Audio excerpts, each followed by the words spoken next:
Don't forget to like the video, share your thoughts in the comments, and subscribe to stay updated with our latest. The crisp winter air bit at my cheeks as I stood in the kitchen of our cozy city apartment, the scent of sage and butter mingling with the faint tang of red wine simmering on the stove. At 35, Lauren Matthews, had always found solace in these domestic rituals: cooking, hosting, creating a haven for my husband James and our small circle of friends. Tonight was no different, or so I thought. James, 37, had invited a few colleagues from his tech startup over for dinner, a casual gathering to celebrate the launch of their latest project. I'd spent the afternoon preparing, setting the table with our best linen, lighting tall candles that cast a golden glow across the room, and arranging a centerpiece of pine branches and crimson berries to match the season. The apartment hummed with warmth, a stark contrast to the icy streets outside, and I felt a quiet pride as I smoothed the skirt of my burgundy dress, the fabric soft against my skin. But beneath the surface, a faint unease stirred in my chest, a whisper I couldn't quite name. I heard James's laughter from the living room, a deep, infectious sound that always made my heart lift, followed by the chatter of his colleagues as they arrived. James was in his element, his sandy hair tousled from running his hands through it, his green eyes bright with excitement as he played the perfect host. "Lauren, you've outdone yourself," he said, wrapping an arm around my waist as he surveyed the table, his touch grounding me. I smiled, but my eyes darted to the door as the last guest arrived. Evan Carter, a new hire at the company, 32 years old, with a reputation for being effortlessly charismatic. He was tall, with jet black hair and piercing gray eyes that seemed to see right through you, his smile a little too sharp, a little too knowing. He carried a bottle of wine, his leather jacket slung over one shoulder, and as he handed me the bottle, his fingers brushed mine, lingering just a heartbeat too long. "Hope I'm not too late, Lauren," he said, his voice smooth as velvet, his gaze locking onto mine with an intensity that sent a shiver down my spine. I brushed off the discomfort, chalking it up to my imagination, and forced a smile. "Not at all, Evan. Come in, make yourself at home." My voice was bright, but my stomach knotted as I turned back to the kitchen, busying myself with the final touches of the meal. The evening unfolded with the easy rhythm of a familiar routine: laughter, clinking glasses, the rich aroma of roasted chicken filling the air. James was deep in conversation with his boss, Sarah, about the project's success, while I played the gracious host, refilling drinks and ensuring everyone felt welcome. But Evan's presence was a shadow I couldn't shake. He sat across from me, his gray eyes catching mine every so often, a smirk playing on his lips as he made small talk that felt anything but small. "You've got a real talent for this, Lauren," he said, his voice low, almost intimate as I passed him the breadbasket. "James is a lucky man." The compliment was innocent enough, but the way he said it, his tone heavy, his gaze unwavering, made my skin prickle with unease. I laughed it off, my fingers tightening around the basket. "I like to think I'm the lucky one," I said lightly, hoping to steer the conversation away. But Evan leaned in slightly, his voice dropping to a whisper that sent an unwanted chill through me. "If I were him, I'd never let you out of my sight." The words were a quiet blade, slicing through the warmth of the evening, and my stomach twisted, a cold dread creeping up my spine. I glanced at James, but he was engrossed in his conversation, oblivious to the shift in the air. I told myself I was overreacting. Maybe it was the wine, maybe Evan was just overly friendly, but the unease lingered, a heavy weight in my chest. As the night wore on, Evan's behavior grew bolder. A touch on my arm as I cleared the plates, his fingers lingering too long, leaving a trail of heat I didn't want. A glance that felt too heavy, too intimate, as if he were peeling back layers I hadn't offered. A quiet remark whispered just close enough to my ear to make my breath catch. "You look stunning in that dress, Lauren. It's a shame James doesn't notice." Each moment was a thread, weaving a tapestry of discomfort that I couldn't ignore, no matter how hard I tried. By the time dessert was served, a warm apple tart I'd baked that afternoon, I felt trapped. My smile a brittle mask as I avoided Evan's gaze, my hands trembling slightly as I poured coffee. When the evening finally ended, James walked the last of the guests to the door. his laughter echoing down the hall.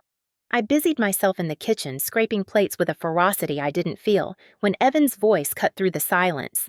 "It was nice spending time with you tonight, Lauren," he said, his tone low, his expression unreadable as he lingered in the doorway. "I hope we can do this again, maybe just the two of us sometime." The words hit me like a punch, stealing the air from my lungs. My heart pounded, a frantic rhythm against my ribs, as I stared at him, searching for a sign that I'd misheard. But the smirk on his lips, the glint in his gray eyes told me I hadn't. Before I could respond, James returned, clapping Evan on the back with a grin. "Glad you could make it, man. Drive safe." Evan's gaze flickered to me for a fleeting second, a silent promise that made my blood run cold before he turned and left. I stood frozen, my hands gripping the edge of the counter, the sound of the door closing echoing in my ears like a gunshot. James's voice broke through my haze, light and unaware. "That went well, don't you think? Everyone seemed to have a good time." I forced a smile, my throat tight with unshed tears.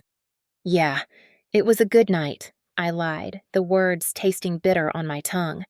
But as I lay in bed that night, staring at the ceiling, the memory of Evan's words, his touch, his gaze, clung to me like a shadow, a dark stain I couldn't wash away. Something had shifted, something had changed, and deep down I knew this wasn't over. The next morning I woke with a heaviness in my chest, the apartment quiet except for the distant hum of James in the kitchen, brewing his usual Saturday coffee. I told myself I was overthinking it, that Evan was just being his overly charming self. But no matter how many times I tried to dismiss it, the memory of his voice, the way his fingers had lingered on mine, haunted me. I pushed the thoughts aside, wrapping myself in my robe before heading downstairs. "Morning, love," James said with a smile, handing me a steaming mug, his warmth a stark contrast to the cold dread in my chest. "Sleep okay?" "Yeah," I lied, taking a sip, the bitter taste doing little to calm my nerves. He didn't notice my hesitation, already moving on to his next thought. "Oh, by the way, Evan texted me this morning. He said he had a great time last night and wants to get together again soon." I nearly choked on my coffee, my hands trembling as I set the mug down. James didn't seem to notice, his voice casual. "I told him we should do a double date. Maybe dinner at that new Italian place downtown." I hesitated, every fiber of my being screaming to say no, to come up with an excuse, any reason to avoid being in the same room with Evan again. But what was I supposed to do? Tell my husband that his colleague had crossed a line? That I wasn't sure what his intentions were, but they made me feel like a trapped animal? I didn't even have proof. Just a feeling, a gnawing dread that wouldn't let go. So instead, I forced a smile, my voice tight. "That sounds nice." James grinned, oblivious to the storm brewing inside me. "Great, I'll set it up." Nah. The following week, I tried to forget about the whole thing, throwing myself into errands, catching up with friends, anything to keep my mind from drifting back to Evan. But then, out of nowhere, my phone buzzed with a text. Evan. "Hey Lauren, hope you're having a great day. Can't stop thinking about our conversation the other night." My stomach twisted, a cold sweat prickling at the back of my neck as I stared at the message, my fingers hovering over the keyboard. I could have ignored it, should have ignored it, but part of me wanted to make it clear that whatever he thought was happening wasn't me. "Hey, Evan, I think you might have misunderstood something. I'm happily married, and I'd appreciate it if you kept things professional." I hit send, letting out a shaky breath, hoping that would be the end of it. Seconds later, my phone buzzed again. Evan. "Of course, Lauren, I respect that. Just saying if things were different." I clenched my jaw, my heart pounding as I read the words, the audacity of his response igniting a spark of anger beneath my fear. I didn't reply, but the message lingered, a dark cloud over my days. The double date happened 2 days later, and I considered canceling, coming up with some excuse, but I didn't want to raise suspicion. So I went, wearing a simple navy dress and my best attempt at a relaxed expression, though my hands trembled as I applied my lipstick. Evan and his wife Clara were already seated when we arrived at the restaurant, a dimly lit Italian place with soft music and the scent of garlic bread in the air. Clara was a petite woman with warm brown eyes and a gentle smile, the kind of person who looked at her husband like he was her entire world. It made my stomach churn knowing what I knew, seeing the way she trusted him. Evan was as smooth as ever, making jokes, keeping the conversation lively, acting as if nothing had ever happened. But I caught it, the quick glances when no one was looking, the way his knee brushed mine under the table, the way he leaned in just a little too close when handing me the wine bottle. Each moment was a dagger, sharp and precise, and I felt trapped, my pulse racing as I tried to focus on Clara's small talk about her new job. And then, at one point in the evening, while James and Clara were laughing about a shared love for old movies, Evan murmured just low enough for only me to hear, "You're even more beautiful when you're nervous." I froze, my pulse pounding in my ears, my body tensing as I turned to look at him. He smirked, so subtle it was barely noticeable, but it was there, a silent challenge in his gray eyes. I had two choices: let it slide, pretend it didn't happen, like I had before, or stop this right now. I took a deep breath, my hands trembling under the table, and spoke, loud enough for James and Clara to hear. "Evan, I don't think it's appropriate for you to talk to me like that." Silence fell over the table, heavy and suffocating, the clatter of the restaurant fading into the background. James's head snapped up, his brow furrowing in confusion. Clara blinked, her smile faltering as she looked between us. Evan's smirk vanished, his eyes narrowing as he realized what I'd done. "What?" James asked, his voice sharp, his gaze darting from me to Evan. Evan let out a small, forced laugh, raising his hands in mock surrender. "It was just a joke, Lauren," he said, his tone light but laced with an edge of panic. "No need to make a scene." "It didn't feel like a joke," I said evenly, my voice steady despite the storm raging inside me, my hands clenching into fists under the table. Clara's brow furrowed, her eyes searching Evan's face for an explanation, a flicker of doubt crossing her features. "Evan?" she asked softly, her voice trembling with uncertainty. Evan shook his head quickly, forcing a smile that didn't reach his eyes. "Just a misunderstanding, babe," he said, his tone dismissive. "Let's not make this awkward." But it was already awkward, and I didn't care. I turned to James, my heart pounding as I met his gaze, letting him see the truth in my eyes. "I don't think I want to be here anymore," I admitted, my voice breaking slightly, the weight of the evening crashing down on me. James didn't ask any more questions. He nodded, his jaw tight, and stood, his chair scraping against the floor. "Then let's go," he said, his voice firm, his hand reaching for mine. I grabbed my purse, gave Clara an apologetic look, her expression a mix of confusion and hurt, and walked out of the restaurant with James by my side, the cold night air a sharp relief against my flushed skin. The car ride home was quiet, the hum of the engine the only sound as I stared out the window, my thoughts a tangled mess. James kept glancing at me, waiting for me to speak, but I couldn't find the words, my hands gripping my purse so tightly my knuckles turned white. Finally, as we pulled into the parking garage of our building, he spoke, his voice low and gentle, but with a trace of something darker, concern, maybe even anger. "Lauren, what happened back there?" I exhaled, my breath shaky as I turned to him, choosing my words carefully, my voice trembling with the weight of what I was about to say. "I don't know how to say this without it sounding wrong," I admitted, my throat tight with emotion, my hands twisting in my lap. "Try me," he said, his voice soft but firm, his green eyes searching mine with an intensity that made my chest ache. I swallowed hard, the words clawing at my throat as I spoke. "Evan has been making me uncomfortable," I said, my voice barely above a whisper. "That night after dinner at our place, he was too familiar, the way he touched my hand, the way he looked at me.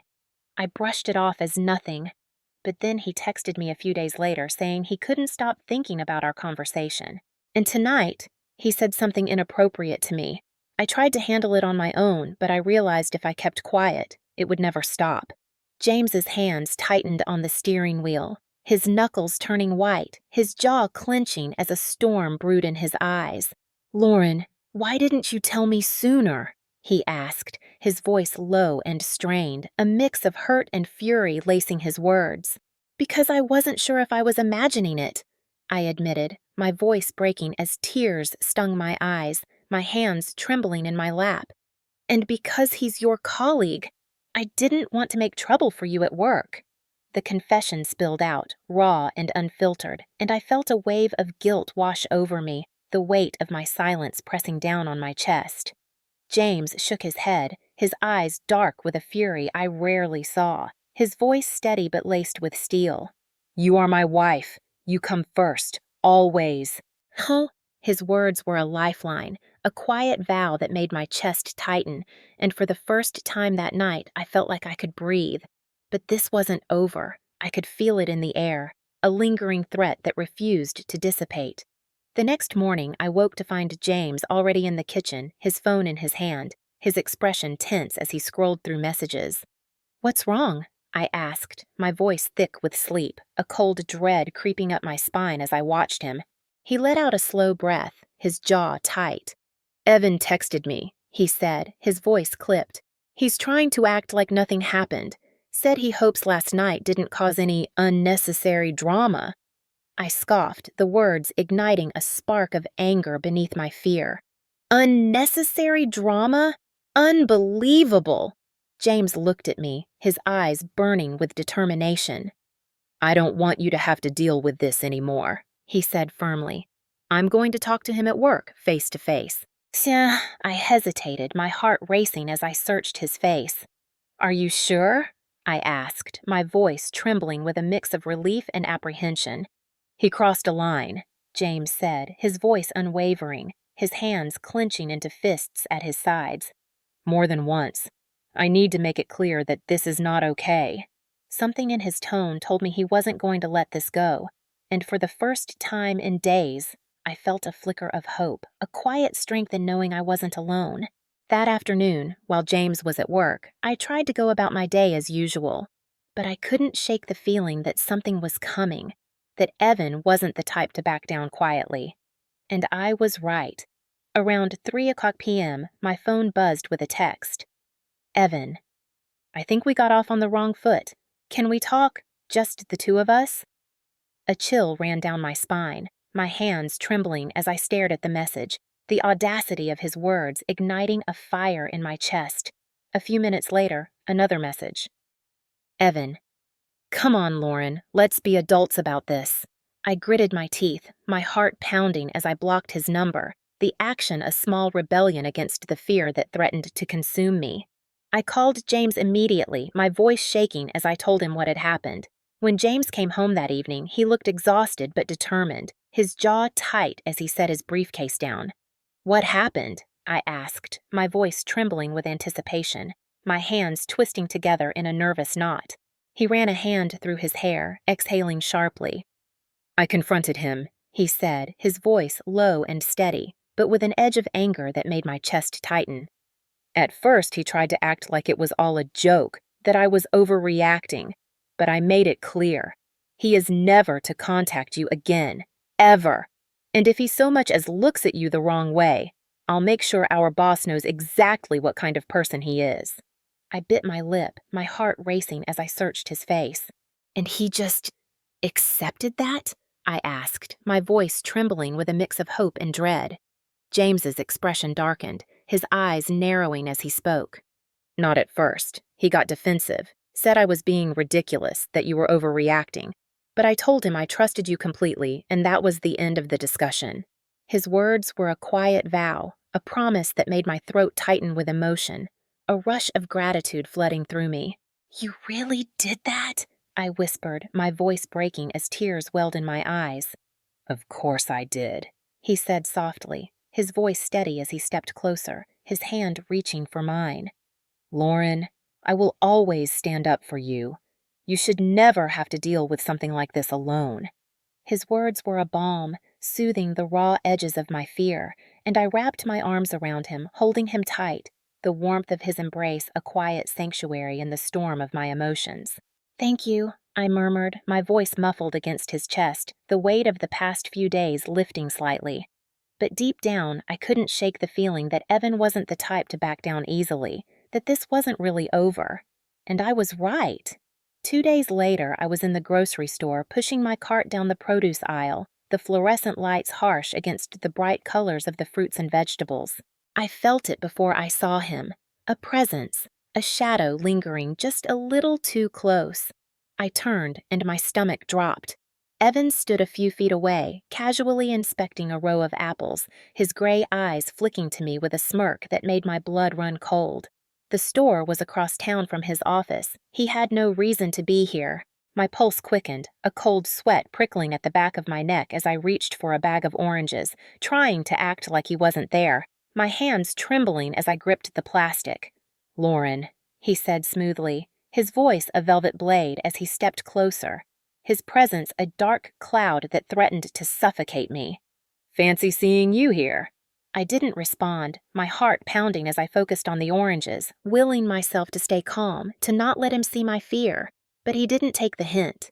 "No need to be rude," he continued, his tone light but laced with something darker, something dangerous. "I think there's been a little misunderstanding between us." I turned to face him, my heart thundering in my chest, my hands clenching into fists at my sides as I met his gaze, refusing to let him see my fear.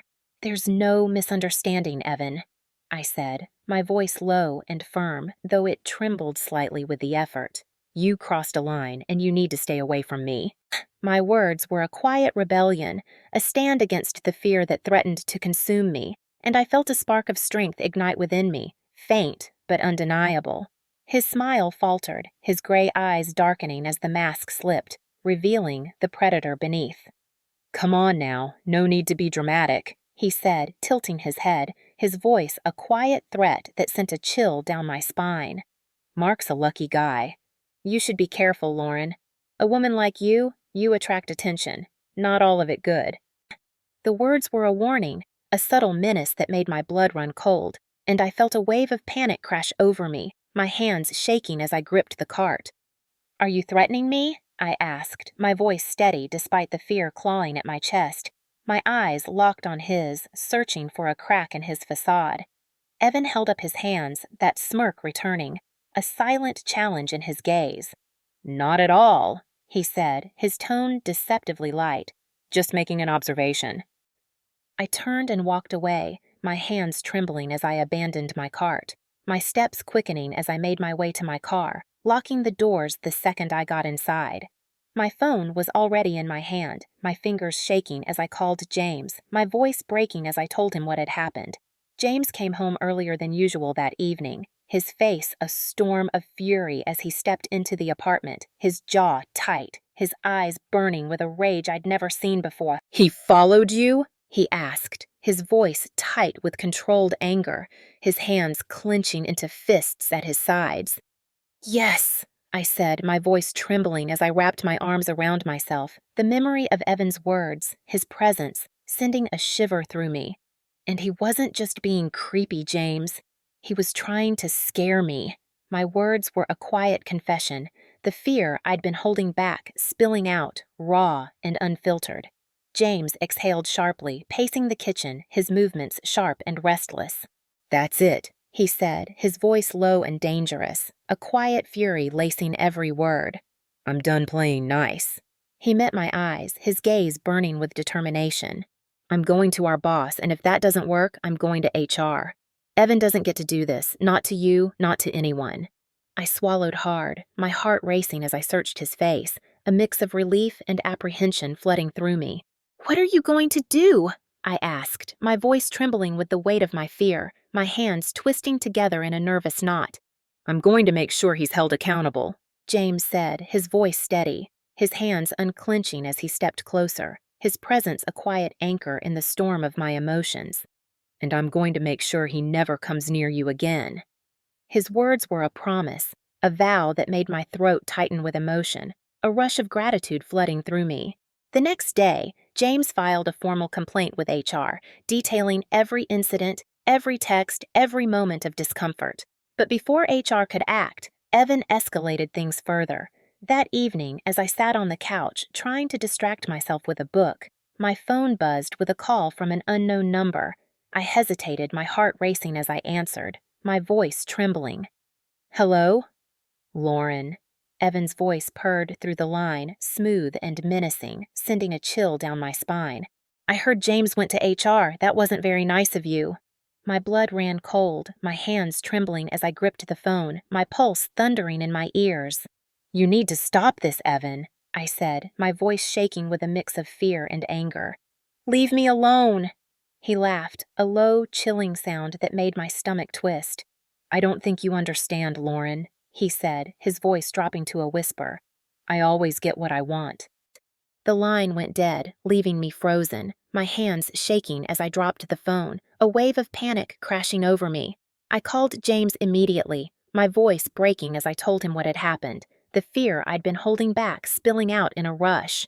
James was livid, his face a mask of fury as he called HR again, demanding immediate action. The next day, he insisted on working from home, refusing to leave me alone until the situation was resolved.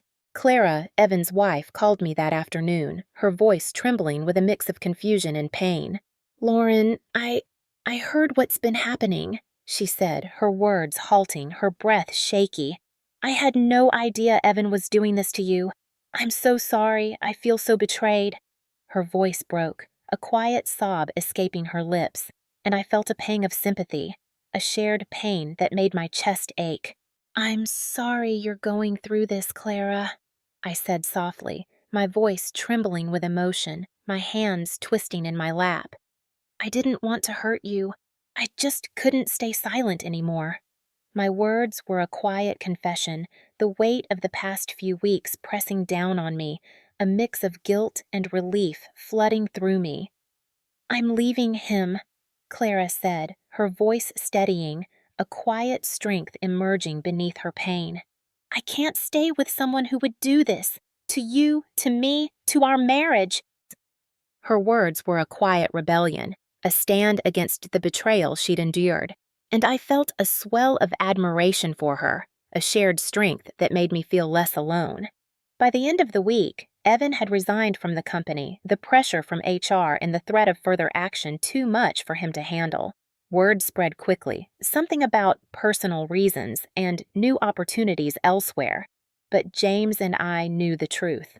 He was gone, and for the first time in weeks, I could breathe again, the weight of his presence lifting like a storm cloud dissipating in the morning sun. That weekend, James and I sat on the couch, a blanket draped over our laps, the city skyline glittering through the window as the sun set in shades of gold and crimson. "You okay?" he asked, his fingers lacing through mine, his touch a quiet comfort that grounded me. I nodded, a small smile tugging at my lips as I met his gaze, the warmth in his green eyes a quiet sanctuary. "Yeah," I said softly, my voice steady for the first time in weeks. "I think I finally am." James exhaled, rubbing his thumb over my hand, his touch a quiet promise. "I should have seen it sooner," he said, his voice heavy with regret. "I should have—" I cut him off, my hand tightening around his, my voice firm. "No," I said, my eyes searching his with a quiet intensity. "He was the problem, not you, and you stood by me when I needed you most. That's what matters." My words were a quiet vow, a promise that made my chest ache with gratitude, a rush of love flooding through me. James pulled me closer, pressing a kiss to my forehead, his lips warm against my skin. "Always," he murmured, his voice a quiet anchor in the storm of my emotions. I smiled, resting my head on his shoulder, the warmth of his embrace a quiet sanctuary. This whole ordeal had been a nightmare, a dark shadow that had threatened to unravel everything I held dear. But in the end, it had taught me something important. About myself, about James, about the strength we had together. Evan had tried to break me, to make me feel powerless, but all he had done was remind me just how strong I truly was.